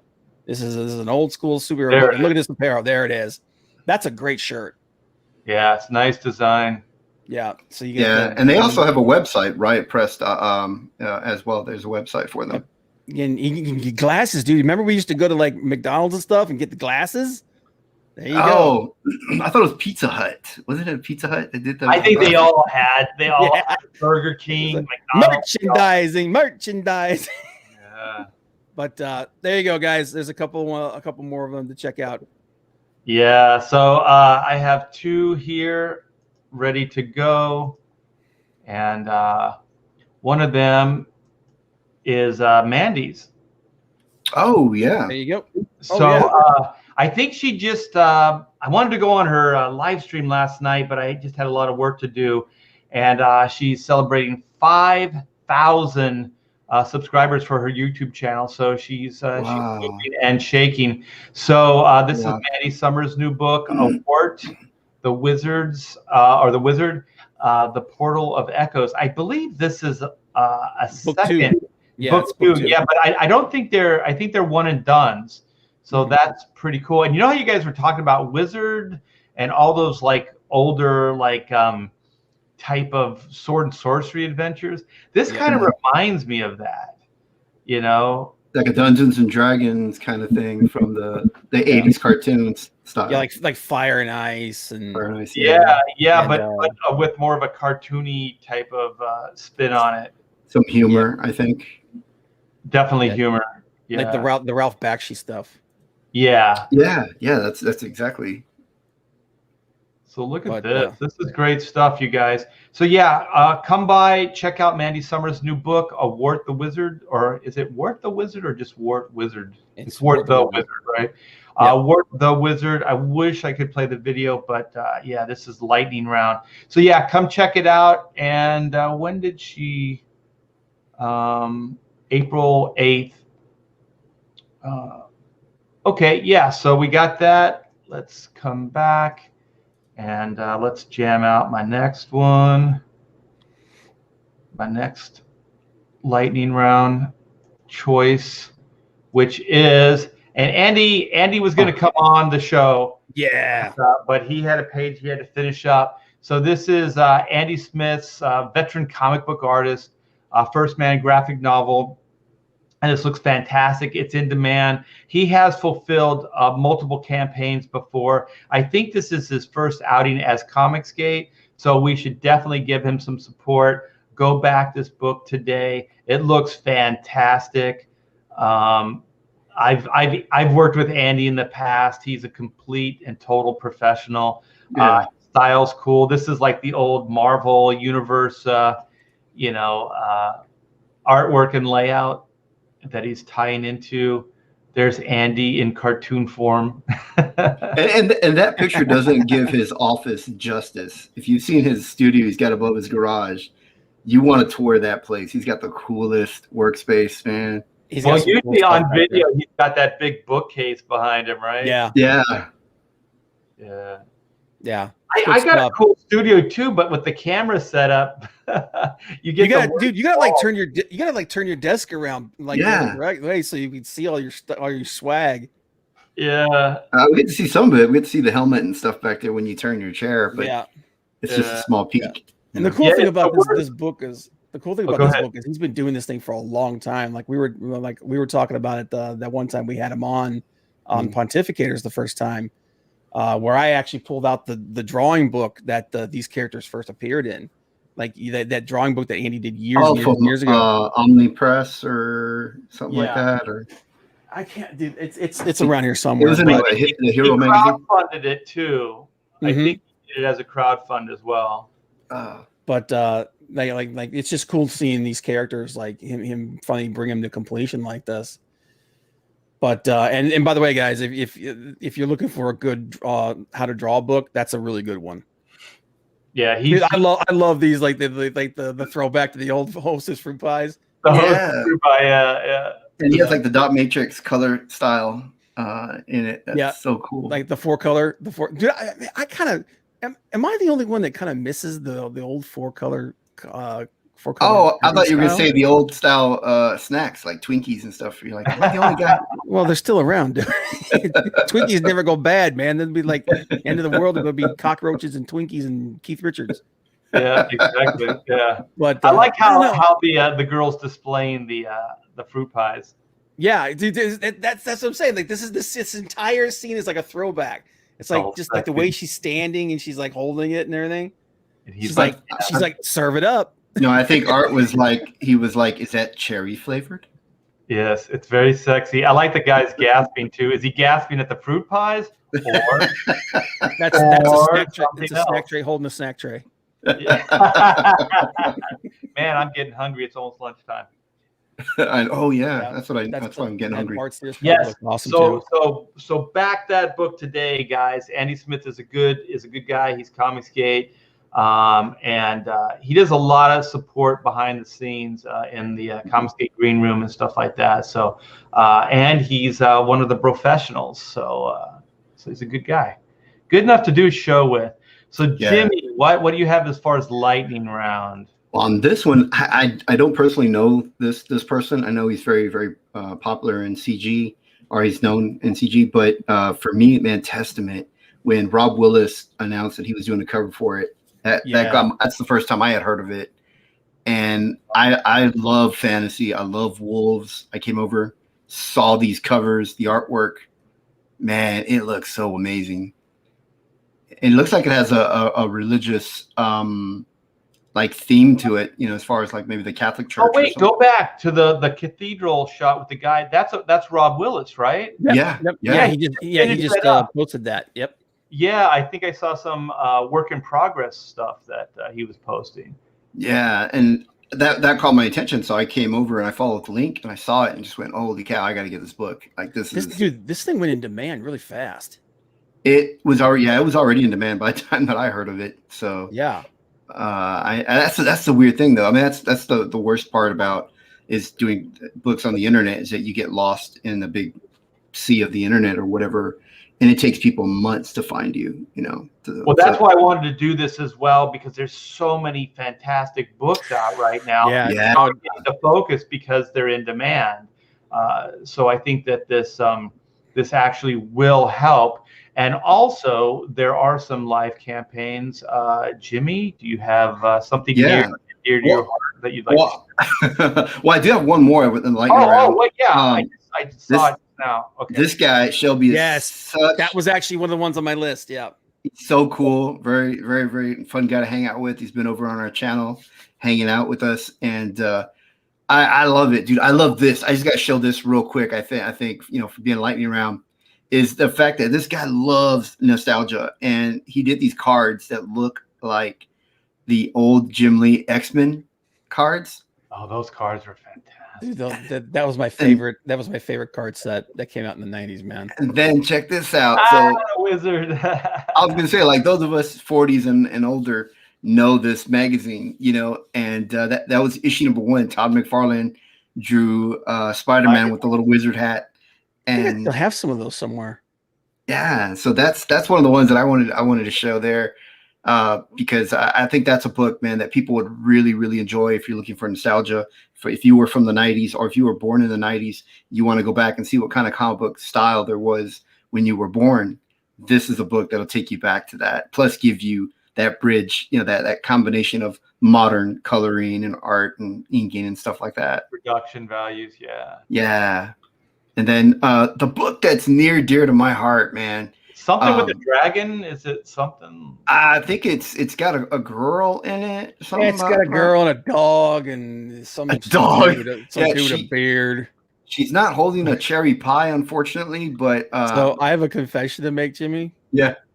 I I hate didn't know. certifies. I didn't know fennec foxes were real. I thought you made that shit up. He's like, damn, Jimmy's creative. Holy crap. I'm just like, because I was looking for reference for it and I just typed it in. I was like, wait a minute, this damn thing's real? Because it's one of those friggin', it looks like one of those little yippy dogs, which I freaking hate. It's like a Chihuahua version of a fox. Yeah, it's like a Chihuahua and a fox got friendly together. And but I'm just like, I didn't know this freaking shit was real. Damn, okay. So for us, like we just came out of nowhere, I guess, and people are just discovering the book. But the first time around, we had 257 backers in 30 days. This time around, we're doing another 30 with a different version of the book, and we already have 103 backers. So, we're one of the smaller guys, and I appreciate the love from everybody helping us out and get us out there.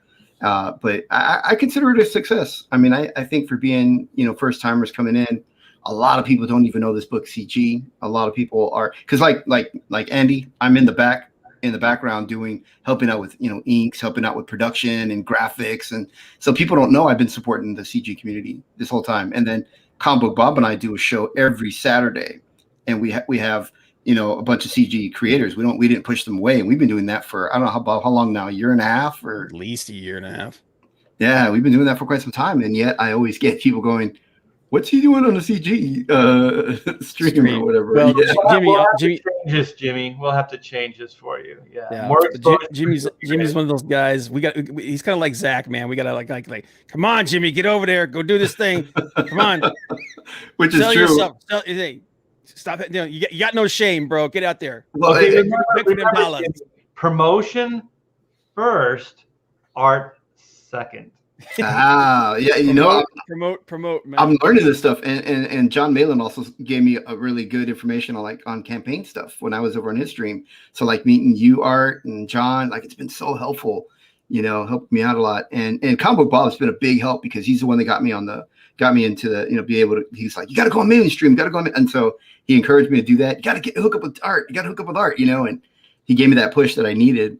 Network, you bastard.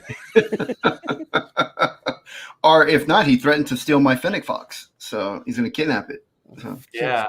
Well, you should never have, Bob should never have looked that up, because then Bob would forever worship you as like some kind of like God, like you created a new animal. I know. I would have been like what's his name who created the raptor? He named it that. And then archaeologists like, oh, this is so cool. They went back and named the dinosaur the raptor. Yeah, you could do a whole like biblical like 2x2 on the ark. Yeah, and the whole. I mean, Bob thought I was the art of Shakespeare, or the Shakespeare art, creating up my own names. Like Shakespeare created his own names and words. Yeah, I'm not that smart. Bob. Now Bob's got zero respect for you. Oh, and so here. And Bob makes a cameo here in the book. That looks nothing like Bob. We went over this. Well, it's inspired by Bob. We got saying it's Bob. Well, I can't do Bob's exact like he this said, because I need a crotchety old fart. Yeah, we'll just use Bob. Well, yeah, I was like, I use Bob as a reference, but I'm gonna have to put Bob in black and white, and I'll show you how to draw Bob. Yeah, that'd be awesome. We gotta put Bob in it, but Bob's got to be doing something like he's either gonna be eating a old Twinkie or something. He's got to be doing something crazy. I'll have him looking through what is that periscope? What is that? What is that? Like a little telescope or looking glass. Telescope, and he'll be yelling, "Land ho!" Or no, he would just be yelling, "Ho!" No, land ho, and then pointing at a chick. Yes, yeah. He's looking from like his second-story window out at the street. But the big secret that people don't know, we're going to reveal here today, is that Bob actually modeled that booty right there. That's Bob. Answer, man. It was like, Bob, can you lay on some fur for me? And he's like, well, what Bob, people don't understand is like they see Bob from like the chest up, and they think they know Bob. They don't know Bob. Like that's the real Bob right there. I'm wee at the waist. Exactly, man. He's got the hourglass figure. Yeah, he said, if Burt Reynolds did it, I'll do it too. He's like, he lay butt naked on the rug. Oh shit. R.I.P. Burt Reynolds, man. Why'd you have to bring that into our minds, man? Yeah, now I'm sad. I just bought the movie Smokey and the Bandit special edition yesterday, just because I was like, dude, I don't own a single Burt movie, and that's a shame. I need to own a Burt movie. What the hell's wrong with you, man? I don't know. Go by the longest. You know what? yard. You know what is underrated Burt Reynolds movie, and I absolutely love it, but I haven't seen it since I was a kid. It's the movie The End. It's called The End. Really? And just real quick, spoiler alert, he does it with Dom DeLuise. Oh, no. It's absolutely over the top humor. The humor is so broad. It's so funny. And it's a guy that gets a death sentence, right? He's got a family and stuff like that. And so he starts trying to off himself. Yeah, doesn't he ends up in like the insane asylum because he keeps trying to kill himself? Yeah. And that's where he meets Dom DeLuise's character. Right. So then Dom DeLuise, and you guys got to keep in mind, a lot of this humor is before like it's been played to death. Like this is like cutting edge at the time. So Dom DeLuise comes in and starts talking to him, and he's presenting himself as the doctor. And so then they go over everything. And then Dom DeLuise turns and walks away, and you see like he doesn't have any pants on. And then you realize that he's crazy. And for like, so the whole show is basically Dom DeLuise, because he's a good friend. He's trying to help Burt Reynolds kill himself. Dude. And like those that don't know, Dom DeLuise is a veteran in the cinema, and he's hilarious. He's done so many hilarious movies. He's done a lot of stuff with Gene Wilder too, like a Sherlock Holmes movie or something, like Sherlock Holmes' brother. Sherlock Holmes, a smarter brother, smarter brother and stuff. And so I wonder if this is when they met and then decided to do Cannonball Run. Maybe. I mean, there's like synergy with all those guys. I'm sure it's like comics. They all got along, and they was like, let's make a bunch of movies. You know, it's like the Adam Sandlers of the '80s. You know, where he makes before Hollywood got boring. Yeah, let's put Bob in the comic book. But it's called the End. The End. Yeah. The End, dude. Yeah. I need to check to see if Amazon has it, because I've been trying to collect his movies. And so I'm so glad you mentioned this, because I love movies from the 70s. I will not kill the ending for you guys. The ending is so freaking heartwarming and funny. It is hilarious. And you've seen stuff like this after, but this is kind of what gave birth to humor. So Sally Field is in this movie too. She's also made another movie with him, which is Smokey and the Bandit. They're together in Smokey and the Bandit. Yeah. And then Dom DeLuise and Burt Reynolds were in the Cannonball Run. Dude, best Burt Reynolds movie ever, The Stuntman. The Stuntman. Yeah. I haven't seen that one either. That's the one. You know what else is a good? We should just do a show on Burt Reynolds. Is oh my gosh, what was the movie? It was Sharky's Machine.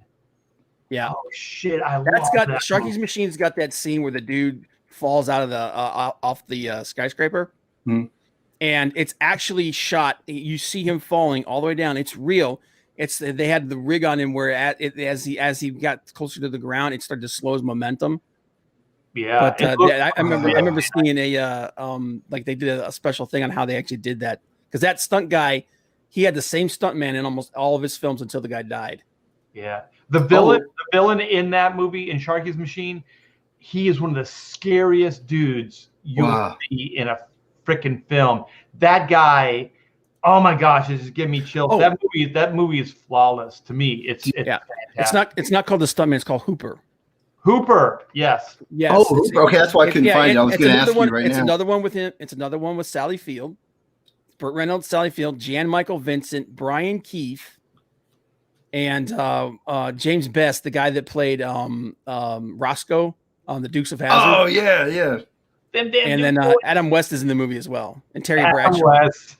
Well, you know it's a good movie when Adam West is in it. I'm sorry, Jimmy. We are not giving Dragon Rage the love. Get the jazz scene cover. Get the jazz scene cover. Yeah. Get Dragon Rage. Let's keep going, Burt Reynolds. I'm enjoying this. No, but if you have Cinemax, you can watch that Burt Reynolds The End part of your subscription. Yeah. So cool. We have Cinemax, so I'm excited, dude. I'm going to watch that tonight. Next stream, I'm just going to be talking all Burt Reynolds. Yeah, but Dragon Rage, this is an exclusive cover by I'm getting echo now. You guys getting that? Am I echoing? Are you good? Oh, okay. Look at the TCG bear up there. He muted himself so we don't get the echo. Yeah, Jazz Singh. It's his show, man. And poor guy's muted. I feel so bad now. Jazz Singh is an exclusive cover, and Jazz Singh's a new discover. So he's new comic books, and the guy's just kicking butt, man. He's incredible. So much fun to ink. Yeah, super young kid, and like he's just a little more than a kid. He's like 24, 25 years old, and he's this good already. Yeah, he's in like that's his work right there. Yeah, that's so cinematic. And he turned in 3 pages to issue 2. I was just looking at him over text, and wow, man, this guy he's going to be big. He's going to be a big artist, man. This is one of those complete package. I mean, pencils, inks, colors. This thing looks fantastic, Jimmy. Thanks. People are getting back to us telling us they love the story. Like they're so impressed with it. And you're the creator writer as well, right? Creator inker. Yeah, the writer is David Philpott, and then the colors are from Andrew Dahlhaus, which are amazing. The issue 1 I penciled. Yeah, go ahead. I'm sorry.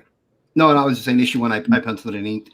Jazz drew 3 pages. He drew the 3 pages in the book, but issue 2 he's taking over. Yeah, it looks amazing. But what were we gonna say about this? Andrew Dahlhaus did the colors, and then we were lucky to get him on the stream where we were watching him do his color process right there. I'm gonna tell you what, man. Like I said, I love like black and white line art. Just being like me being a penciler guy, but you can't deny that someone who's truly can do great colors just takes it to another level. Yeah, and Andrew's one of those guys. I love how Johnny says that Jazz is like a Fennec Fox. Jimmy invented him.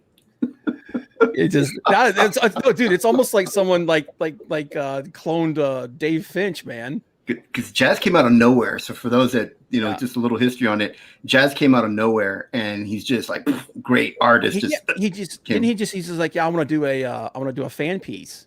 Yeah, he just came in and then he showed it. Was like, dude, this isn't a fan piece. This is stuff. What the hell are you doing? It was kind of like your black and white with Tiber, where the guy just came in. Like Zach. It was like, whoa, man, where the hell you been? Yeah, exactly. Yeah. He's like, I was growing up. I'm young. We do got to mention Eric the Man Weathers, though. I mean, yes. Eric Weathers, dude, came in.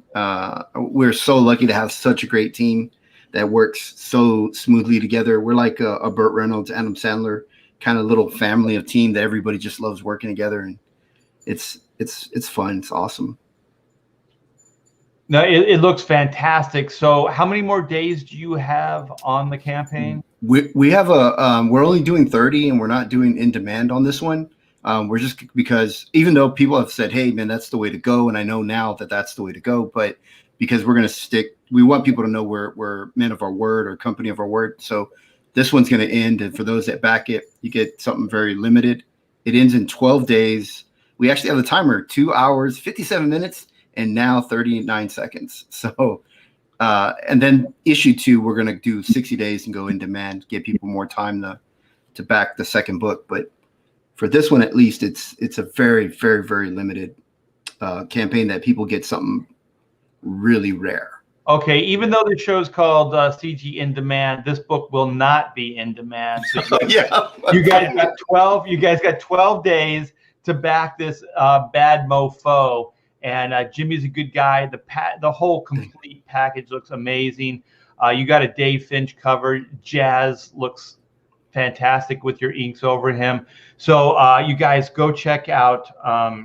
It's Dragon. I can never. There's a lot of Dragon books. Dragon Rage. I dropped the link. Dragon Rage. Okay. The first book's A Cradle of Embers, and the second book is The Bloody Fate of Kings. So each book has its own title. So you're working on the follow-up now, right? Yeah, issue 2 is already being drawn out by Jessing. Okay, so if it wasn't clear, the campaign right now is like a second chance for issue 1, right? Yeah. Okay. All right. Yeah, for those that missed it the first time, this is basically this is almost as if we went 60 days, but we brought all new covers and extra bonus content in the comic book. Sweet. So we have this This just happened, you guys. So this is the Black and White Volume 2, Man versus Machine. In a world where law and order are often blurred to gray, justice can only be dun dun dun, black and white. So if you guys sign up today, you will be eligible for a free trading card when you back a tier. And this is the artwork, this little teaser of the artwork that you can expect for the trading card. So this is the exciting conclusion to the Black and White origin saga. It will be a 60-page pulse-pounding graphic novel. So yeah, this will be the follow-up, the much anticipated follow-up to Black and White Volume 1. So the link is in the description. So if you want to click on the link, come over, sign up. It doesn't cost you anything. And with a backing, you can get an absolutely free trading card based on this original artwork drawn by me with brilliant colors. Oh my gosh, I'm so bad with names. Renee, Stefani Renee. Oh, Stefani Renee from the Wizard comic book that he's got. Yeah, the funny thing about Stefani Renee is years ago I did a black and white. I colorized the first book first, and I think I did another book with him as well, like 2 48-page graphic novels, and he did the color work. And this is like 15 years ago, maybe longer. Wow. And yeah, so I've known. You know, he was Renee Stefani when I worked with him in the past. So now it's Stefani Renee. I don't know what the difference is. He's just taken major leaps as far as, you know, just as far as just getting better. Yeah. And he's just freaking amazing. I think a lot of comic skaters are using him as well. I know Ethan is using Stefani a lot. So yeah, you guys come over. Back a black and white, well, not back, but come and sign up for the pre-launch and be eligible for that free trading card. So get that swag. You know, we got to do something fun one day. You got to let me ink something of yours, Art. Oh hell yeah! That'd be fun. Here's what I want you guys to do. Here, I got this idea. Okay, like an Iron Chef type of thing. You guys are inking the same piece, and then we all decide which one you guys do the coolest. You mean like compete? Yes. That's not cool. Yeah, Bob, look at this. What are you doing, Bob? I want the drama. You know what Bob wants, Jimmy, is he got us together and now he wants to put a wedge between us. He's trying to do WWE with CG artists. That's what he's trying to do. He misses wrestling. They're off season right now. That's my witness. He broke him in half. As long as I get to use the middle chair. I'll destroy you. He's the alpha and the omega, Bob is. Oh, you just hit him in the head with a steel chair. But it'd be fun though to ink you, to do some inks over another inker. That'd be awesome. That would be artwork. That'd be awesome. Sweet, yeah. That'd be amazing. So thanks, Bob, for posting this. I have a bunch of announcements that are going to come for Black and White Volume 2. It's going to be freaking killer. It's going to be killer, you guys. And we are going to veer off the path. Like the first volume was pretty much kind of a remastering of the first 2 issues of the original 94 book, even though it took a major departure from that. A lot of new pages and redraws. But issue 3, it's going to be really loosely based on the original issue 3, and it's going to be all brand new artwork. So nothing from issue 3 is going to be in the new version. I was old enough that I actually bought all of those when they came out.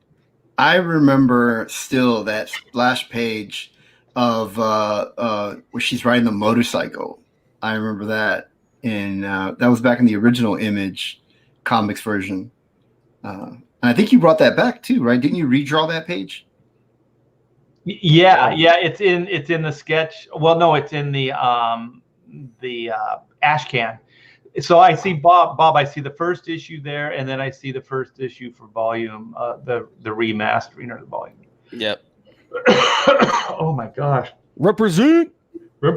Yes. So tell us a little bit. What is Black and White a little bit. Tell us a little bit about the characters. Hold Like, on. Art's trying to breathe water. yeah, Art needs to stop and get his inhaler for a moment. Oh, sorry, guys. Hold on. We need to. Yeah, Joe. Inking chef, man. Inking chef. No, yeah. I just think it would be. I just think it would be really cool because I just want you guys to like show them skills off, man. You wanted to see who can stab the other one with a quill, right? Want to see a. Yeah, Bob wants to see who's going to win. A crow quill. Yeah, a number 2 crow quill also doubles as a shank. Well, don't laugh. I've stabbed myself with them a couple of times. But I have too. Art would win though, because Art still uses the crow quill. I switched to just the little plastic digital pins. Yeah, now, yeah. so. Art, you would win because you could actually draw blood. All he's going to be is he's going to throw you like, eh. Yeah, think. And then he runs over and picks it back up. Eh. Well, we don't even have to do it now. I've already won, so. Yeah, exactly. I have already killed you, Jimmy, in here. So is she white and he's black, right? No, he's white. Yeah, so there's Whitney Sung, aka White, and then there's Reed Blackett, aka Black. And so those are kind of code names. And so Reed Blackett is an ex-MI10 spy. So MI10 is a long forgotten division of MI6. So in the Second World War, in the real world, in the Second World War, MI10 was basically new weapons and technologies development. And so after the war, they basically dismantled it. So this Black and White is a future tense story. So MI10 has been resurrected. It's the new MI10, and it's still the same like tech and all that other stuff. But what they do now, since the future has robots and all kinds of tech that needs to be, hold on. Oh my gosh. Something's falling apart in my throat.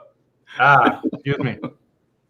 And so you have this MI10 division, and they're anti-robot.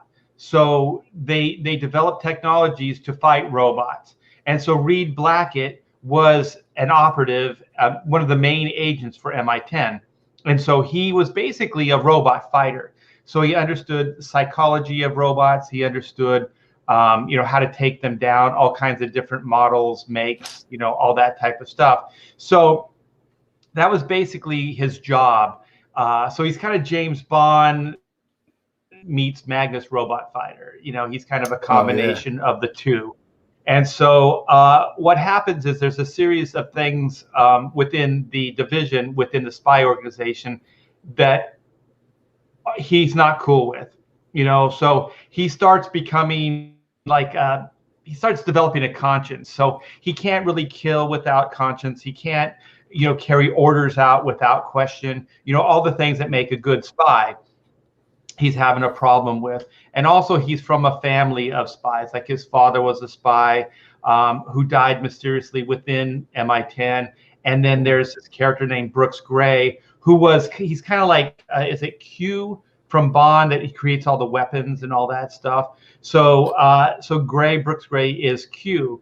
And so he was also friends with Reed's father. So when Reed's father passes, Gray raises him as his own. So he's kind of like there's these families of firefighters and police officers. You have the grandfather, the father, and then the son that becomes a cop. It's kind of like that type of lineage. And so, anyways, Reed leaves the organization. He can't stomach it anymore. So he's just going the private sector. So then he's an importer-exporter now, and Gray comes along with him.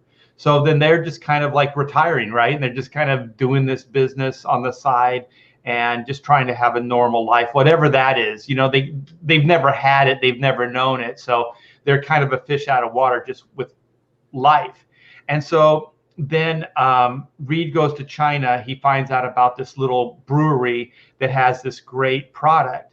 And so he wants to get into business with them as an importer exporter and take it to the world. And that's where he meets Whitney Sung. And so long story short, Whitney Sung has a past that comes back to haunt her in the story proper. And so then, Reed being who he is, very altruistic guy with all this training, he then rises up to help her. because he can. I always like the stories. It used to be the cliche, but I think it still works the best. It's like, why do you do what you do? Is because you can. Like, why did you help that person? There was no one else to help them, so I helped them. And so that's kind of the thing. So he just kind of steps up and helps her. And then you soon find out that she really doesn't need help, and so, but she does need guidance because she's a little crazy. Now, is everybody codename a color? Because I noticed you got black, white, and you got gray from a different generation. Are they all these spies in this universe? The suits are basically what defines the name. So there's the suit that's white, and then there's a suit that's black, and so that kind of is just like it comes along with the code name. And then Brooks Gray, that's the guy's name. So, okay. Yeah, so he's not. It's not a code name for him, but I just thought it would be fun just to play with the whole black, white, and gray kind of idea. Yeah, because Comic Book Bob is a disguise. It's a it's a ruse. It's a secret name. This is just a rubber face. Actually, I'm a black guy. No, he's a hot chick. He's a hot chick. He's a hot chick. Yeah, we saw that earlier. Oh my God, really? I didn't know that. You putting these masks on, you forget. Well, you do now, Bob. So the link is in the description, you guys. So Black and White Volume 2, the pre-launch page is there.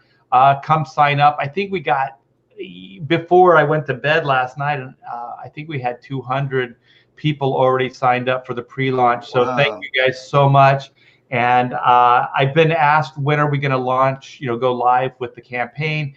And I think it's as soon as I feel comfortable or confident with the amount of people that come in for the pre-launch and sign up, and then we'll go live. So if we get that amount tomorrow, then I'll go live. If it takes a month, then we'll do it then. So I'm thinking it'll be at least a month before we go live. But like I said, if we can get more people to sign up earlier, then we could go live tomorrow. So it really does depend on you. And like I said yesterday on the live stream, if you guys could tweet out, that there is the pre-launch page for Black and White Volume 2, please, could you do that? And also any of the campaigns that we put a spotlight on today, do the same, especially Jimmy's new Dragon Rage book. It'll help out immensely, because this is all guerrilla marketing. We don't have budgets, we rely on each other and the CG audience. So thanks you guys so much for hanging out with us in the chat. Did you guys have a party shot, Bob? Yeah.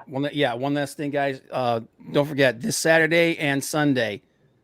Saturday, if you are a comic book creator, if you've got a project that you want to promote, contact me on Twitter. It's just Comic Book Bob 1, and I can set you up for a time to promote your book on our Saturday stream. And then I also do an open mic where everybody can come on. People want to chat. If you just want to come on and hang out with some of the artists, if you got art to share, you got a project to share, 5 p.m. Eastern Standard Time over on Page One Comics Sunday.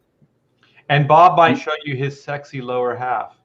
Yeah, we also need you on there, T-Bear. As soon as you go live, let us know, man, and we'll do that. And for your book right now, for if you're somebody watching and you really can't wait, you want Black and White now, then sign up for it now and tell all your friends, tweet.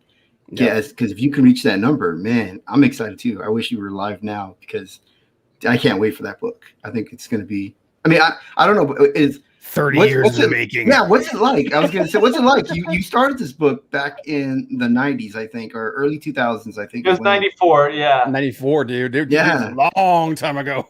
And what's it like coming back to that book now? I mean, in many ways, it's better, because I like being able to hang out with people like you and Bob, and the chat, so I can bring it directly to the backers, and we can talk and we can interact. So I really like that aspect. So I don't feel as disconnected from the process, like the way we used to do comic books. You're completely disconnected. You might have some action with like Diamond and with some retailers, like the bigger retailers, but really not the buyers, not the not the backers, not the fan base. Yeah. And so this is very unique, and I do like it because you can talk to people, you can get a direct gauge of what people want and what the campaign will do. So, and also we can tailor things and we can change things on a dime based on input. And with Indiegogo versus Kickstarter, we can organically change the campaign as it's live. Even when it's live, we can do that. Like Kickstarter is a little bit more rigid, but with Indiegogo, we can do that. And also we can bring it into Indemand, which brings us full circle. So you can keep it as a shop in demand. So it's a great format. And I think this is just lightning in a bottle. This is like the best time that I can remember in comics. So the 90s were, for me, they were very crazy and it was good. The money was good and everything, but it was really nuts. Like there was stuff going on all the time, but not always good. There was a lot of just drama, and I was learning like the indie market because I was always able to hide behind Marvel and DC. So they promoted the book, they did the production on the book, all those things. So when I was in with Image and Extreme Studios, you have to do all those things. So it really was kind of a learning process, to get me to this point now with crowdfund and Indiegogo and stuff like that. It's a little different, but in some ways it's the same. The biggest difference is like what you're trying to get used to, Jimmy, is just being your own PR guy. You know what I mean? Yeah. Like, it's hard for us because, we kind of, we live a life of solitude. We're in our own heads a lot. And so to get outside of that and start talking with people, it's an art, man. It's taken me years to do it and learn it. It's kind of what I'm learning now is I need to be more active with the CG group. I mean, I'm behind the scenes. I've been active behind the scenes, but I need to be up front here and hanging out in different streams because. Yeah, he's another Zach, man. You have to remember, just from a completely practical standpoint, the book will not sell itself. Yeah. You know what I mean? Like the only voice that book has, like the only voice Black and White, Chrono Mechanics, or Dragon Rage has is us. Bob will do his best, and Bob is really good at what he does. Tell you what, man, and the other thing is that this dude likes to give stuff away. So I'm like, bro, you're supposed to make money off of this, right? Yeah, check it all out, guys.